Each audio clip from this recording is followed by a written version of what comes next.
Hi guys, আমি J, আমি Bob, আর তোমরা দেখছো দ্য বংস রিয়াকশন। আজকে আবার একটা রিকোয়েস্টের গানের উপর আমরা অনেক অভিযোগ ছিল আমাদের যে আমরা রিকোয়েস্টের গানের উপর রিয়াকশন দিচ্ছি না, কথা দিয়ে কথা রাখছি না, অনেক অভিযোগ এসছে। তো সেই অভিযোগের উত্তরে আমরা আজকে অভিযোগ গানের উপর রিয়াকশন দিতে চলেছি। তো অভিযোগ গানটা কে গেছে? তানভীর ইভান আর তানভীর ইভানই গেছে। আচ্ছা, একজনই গিয়েছে, তানভীর ইভান। অ্যাকচুয়ালি বাংলাদেশের স্পেশালিস্ট আমার ভাই, এই জন্য যখন কিছু বলতে যায় আমি আমার ভাইয়ের থেকে জিজ্ঞেস করে নিই। মানে এটা একটা সিরিয়াল না, মানে ওই নাটক আর কি, বাংলাদেশের নাটকের উপর আর কি গানটা আর কি বেস করে আর কি হয়েছে। ওই জোবান আর মেহজাবিনকে অসাধারণ দেখতে, মানে কোনো কথা হবে না। আর জোবানও খুব ভালো অ্যাক্টিং করে, মেহজাবিন ভালো অ্যাক্টিং করে, নিয়ে তো আর কোনো কথাই নেই। তবে আজ অব্দি যে কটা গান দেখি সবকটা গানে অ্যাক্ট্রেস থেকে বেশ ভালোই লেগেছে। একদম। আর নামটা যা বলছিস, মেহজাবিন চৌধুরী। আচ্ছা, দেখা যাক, আশা করছি ভালো লাগবে মেহজাবিনকে। আর সব গানই ভালো লেগেছে, এখন তো আমরা দেখতে পাইনি যে বাজে লেগেছে। বাংলাদেশের গান ভালো হবে না, এটা তো আমাদের ভাই বন্ধুদের গান খারাপ হতে পারে না, ভালো হতেই হবে, একদম ভালো হওয়া ছাড়ার কোনো অপশন নেই। একদম। তো চলো গানটা শুনি, তারপর কথা বলবো। একদম।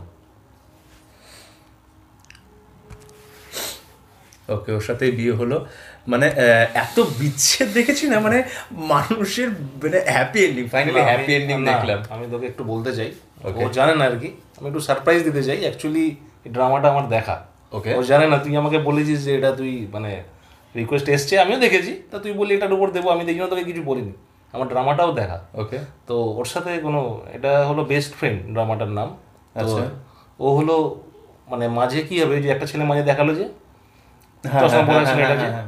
ওর সাথেই বিয়ে হবে, ওর সাথেই রিলেশন ছিল।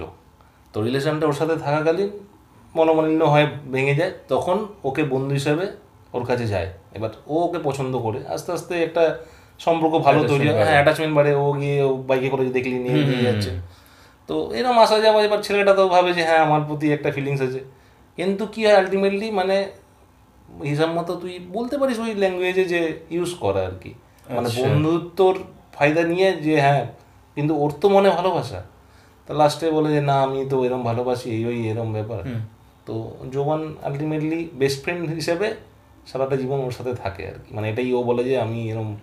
মানে এখানে তুই জোবানের অ্যাক্টিংটা দেখবি না, মানে একটা জায়গা আছে যে কাঁদবে, মানে এত ন্যাচারাল দেখলে, মানে সত্যি চোখ দিয়ে জল চলে আসবে। আমার ড্রামাটা পুরো দেখা, আমি ওকে বলিনি, আমি পুরো ঘটনাটা যেন বললাম। ও কেন বললো যে তার লাস্টলি হ্যাপি এন্ডিং, তো একদমই না, সেই দুঃখটা রয়েই যায়, মানে এটাই হলো ব্যাপার। আমিও তোকে একবার বলবো ভাই, পারলে নাটকটা দেখিস, মানে ড্রামাটা দেখিস। গল্পটা শুনে তুই বেশ ইন্টারেস্টিং লাগছে, দারুণ, মানে বেশ দেখি। যে দুটো লাইন ছিল আমি বলছিলাম, আমার আঙুলের ফাঁকে তোমায় নিয়ে যত কাব্য আছে, তো এই লাইনটা বেস্ট লাগলো গানটার মধ্যে। আর যেটা গানটার মুখরাটা ছিল, যেটা বাজছিল, মুখরাটা কি যেন ছিল, যেটা আমার শুনে আছি, যে গানটা মানে ম্যাক্সিমাম শুনেছি, ভুলিনি তো আমি, হ্যাঁ ভুলিনি তো আমি, যে মুখরাটা ছিল সেটা শোনা মনে হলো যে হ্যাঁ অনেকবার শুনেছি গানটা, বাট পুরোটা শুনিনি বলে বুঝতে পারিনি। যাই হোক, বেশ সুন্দর গান, অনেকদিন বাদে একটু ভালো লিরিক্স পেলাম। এবং গানটা একটা জিনিস দেখলাম আমি, যে মিউজিক ইনস্ট্রুমেন্টের ব্যবহার খুব কম করা হয়েছে, অন্যরকম, মানে পুরো ভয়েসটাকেই বেশি প্রায়োরিটি দিয়েছে আর কি, মানে লিরিক্স এবং ভয়েসটা খুব সুন্দর লাগে। আমি বলতে চাই তানভীর ইভান মানে এই গানটা তারা বেঁচে থাকবে সবার মানুষের মনে। আর কি ভালো গান, মানে এত সুন্দর গান প্রেজেন্ট করেছে আমাদের কাছে, মানে বাংলাদেশের ভাই বোনের কাছে তো ছেড়েই দে, ফেসবুক হোয়াটসঅ্যাপ সব জায়গাতে, মানে ইন্ডিয়ার সবাই মুখরাটা, কিন্তু আমি জানতাম না যে এই গানটার এটা মুখরা। আমি ওকে বলিনি ইচ্ছা করি, আলাম ও দেখুক, আমি বলবো কারণ আমার গানটা না সিরিয়াসলি বেশ ভালো লাগলো, এবং এই জন্য আমি সাজেস্ট করলাম তুই দেখিস। নিশ্চয়ই দেখবো। আর যেটা কি বলবো, বেশি ভালো লাগলো যে লিরিক্স সত্যি অসাধারণ, কিছু বলার কথা না, একবার বলে দিচ্ছি, আবারও বলছি, লিরিক্স সত্যি আমি তানভীর ইভানেরও ফ্যান আর কি, আমার গানটা অনেকবার শোনা আর কি, দারুণ। যদি মানে যে নতুন নতুন প্রেমে যে লেখাগুলো লেখা হয় না, বা যে কথাগুলো ভাবি, যে তোমার সমস্ত অভিযোগে আমি, আমার মুখের হাসির কারণটা কি তুমি, মানে বেশ ভালো লাগলো এই শব্দগুলো বা এই কথাগুলো শুনলে যেন কোথাও না কোথাও এখনো মনের ভেতরে নাড়া দিয়ে যায়। যাই হোক, প্রত্যেকটা মানুষ যে যতই বলুক আমি আমার কিছু আসে না, আমার কোনো ফিলিংস নেই এক্সেট্রা এক্সেট্রা, বাট প্রত্যেকটা মানুষের কোথাও না কোথাও একটা সুপ্ত থেকেই যায়। একদম সুপ্ত একটা মানুষ বা একটা বাচ্চা থাকে প্রত্যেকটা মানুষের মনে, এটা আমি বিশ্বাস করি। যাই হোক, বেশ ভালো লাগলো, তোমাদের আশা করি গানটা খুবই ভালো লেগেছে, এবং যদি আমাদের ভিডিও ভালো লেগেছে তাহলে অবশ্যই লাইক, শেয়ার, সাবস্ক্রাইব আর বেলনটা টাং করে বাজিয়ে দিও। যারা নতুন আমাদের চ্যানেল অবশ্যই চ্যানেলটা সাবস্ক্রাইব করে নিও। একদম।